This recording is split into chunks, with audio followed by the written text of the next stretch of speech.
Alright guys, welcome back to the channel. Welcome if you're new. Thank you for taking time out of your day to check the video out. We have more PlayStation news, rumors, and leaks to go over and cover today, starting with Ghost of Yotei.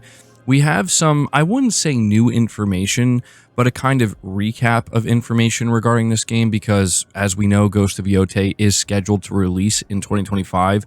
I think this game is going to be one of the biggest titles that releases in 2025, and I think most of us are awaiting more information when it comes to this game, waiting to see new gameplay.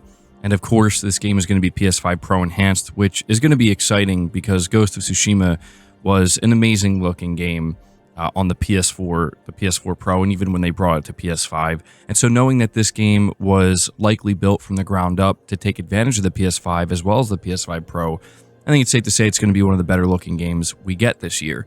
But some of this information that I want to go over, it's not necessarily new, but unfortunately there was a little bit of drama surrounding the reveal of Ghost of Yotei, unfortunately. And I think some of these details and some of this information ended up being lost on quite a few players. So the game is set 300 years after Ghost of Tsushima.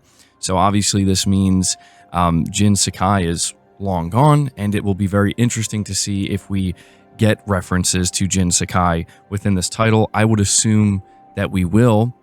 It's a completely different setting now. It is going to be open world, which is not a surprise. There's going to be varied biomes. There's going to be snow, mountains, fields, prairies, unexpected dangers within exploration, and they put an emphasis, Sucker Punch that is, put a major emphasis on how exploration is going to be a major focus when it comes to Ghost of Yotei. Exploration, I would say, was a big focus in Ghost of Tsushima, but they almost make it seem like they're really going to try to ramp it up a bit for Ghost of Yotei. And of course, one of the bigger changes for Ghost of Yotei is you're going to be able to use different weapons, including firearms. That's going to be, I think, a relatively significant change from what we saw with Ghost of Tsushima.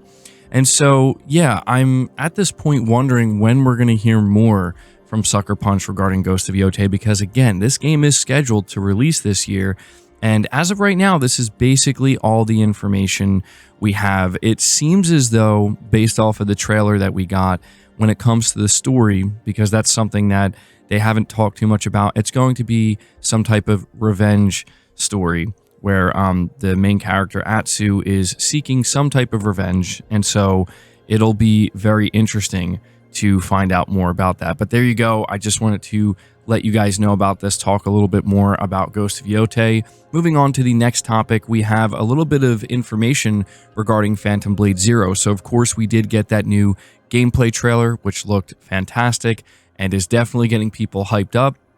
But now we are finding out with a new interview from the development team that the main story of Phantom Blade Zero is 20 to 30 hours long. Now, obviously, there's a 10-hour difference there, so I'm assuming that the 30 hours is if you want to do any of the side content or bonus content that I'm assuming will be part of the game. But it seems like on the low end, the game will be 20 hours long if you're just kind of mainlining it, right? I thought that this was important to go over because I suspect we're going to be getting more information about this game going forward, because again, they did let us know they're going to be revealing the release date, and it's clear that the marketing cycle for Phantom Blade Zero is going to be very significant this year, and 20 to 30 hours, that sounds good to me. Moving on to the next set of topics, we actually have some rumors regarding Resident Evil, specifically Resident Evil 9, as well as Resident Evil 0 Remake, which is apparently the next big remake.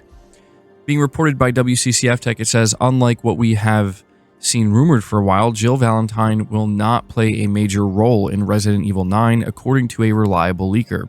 Speaking on X, Dusk Golem commented on the rumors that have been circulating online on the yet-to-be-announced new entry in the survival horror series, saying that Jill will not play a major role in the game, and the current hospital rumor that's circulating online is completely false, as are the vast majority of rumors circulating around the game.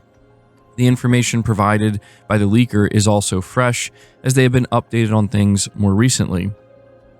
Besides working on Resident Evil 9, Capcom is also working on a Resident Evil 0 remake, which, much like the 9th main entry in the series, has also yet to be officially confirmed.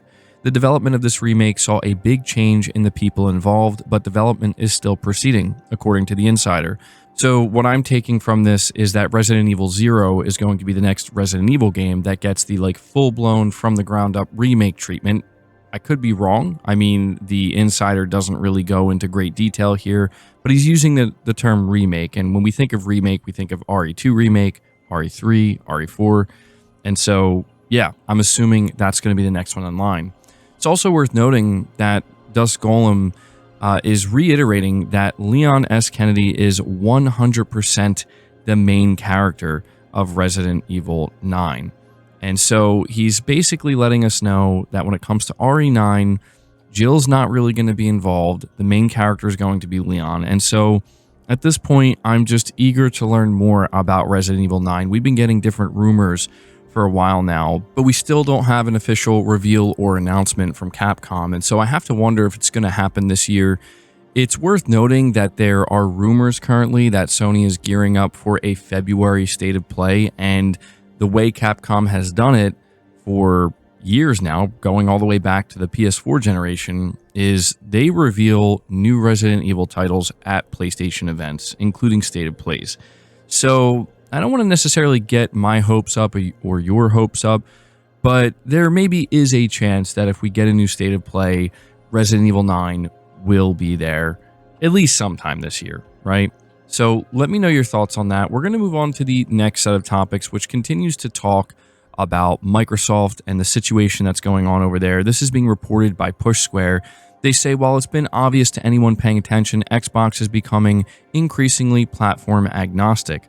A year ago, during its much-publicized business update, it talked carefully about 4 of its games going multi-platform. They included first-party releases like Sea of Thieves. Microsoft stopped short of confirming any more games, but if you read between the lines, it was obvious more of its catalog would transition to PS5. Since then, it announced Doom: The Dark Ages, Indiana Jones and the Great Circle, and most recently Ninja Gaiden 4 for Sony's system. In recent interviews, boss Phil Spencer is no longer being vague about the situation. Quote, "We love our platform and our hardware, but we're not going to put walls up where people can engage with the great games our studios are building, whether it's cloud, whether it's PC, whether it's handheld, whether it's phone, whether it's PlayStation. Not just PlayStation, even Nintendo. We love what we do on Steam. So expect our games absolutely to show up in more and more places," end quote. Phil Spencer went on to explain that he believes this strategy makes Microsoft unique and will empower creators who are eager to release on as many platforms as possible. While it's probably true, it does feel like business pressure has pushed the platform holder down this path. When it initially purchased Bethesda, it immediately canceled the PS5 versions of Starfield, Redfall, and Indiana Jones and the Great Circle. Now it's talking about removing barriers. Spencer went on to talk about how excited his company is to support the Switch 2, and there are lots of rumors of games coming to the new Nintendo system, all of which will presumably launch on PS5 as well. So, yeah, this was something that I didn't include with what we discussed yesterday, but I think it might be one of the most important things here, because Phil Spencer is just straight up name-dropping PlayStation, Nintendo, and Steam, while simultaneously saying that you can absolutely expect more and more of our games to show up in more places. So again, it's nothing really shocking at this point, but I do think it's still very important to go over this, because one of the more bizarre things I come across when I talk about this stuff, whether it be on my channel here, on streams, or on X, or whatever, are people who ask me, why are you covering this? I thought you were a PlayStation content creator, or you preferred PlayStation. And yes, that's absolutely true, but this literally pertains to PlayStation in a massive way. We are talking about not only one of the biggest publishers in the world right now when it comes to gaming, but also what was once Sony's biggest rival in gaming. And they're coming out here name-dropping PlayStation, putting PS5 in their shows after game reveals and letting people know, yes, this is going to come to PlayStation. It's very significant, and I just find it increasingly bizarre how people, some people that is, are taking this kind of stance as if it's weird for some reason or wrong for PlayStation players to be talking very heavily right now about Xbox, about Microsoft, about their games, and about their massive shift in strategy. Because I can promise you this, if it was the other way around, you would absolutely see every Xbox player talking about it, because how could they not? This is a big deal. Guys, that's going to do it for the video. I hope you enjoyed it. I hope you found it informative. If you did, be sure to leave it a like, subscribe to the channel if you're new, hit the bell notification icon, and feel free to share the video out on top of all that. But until next time, guys, take care.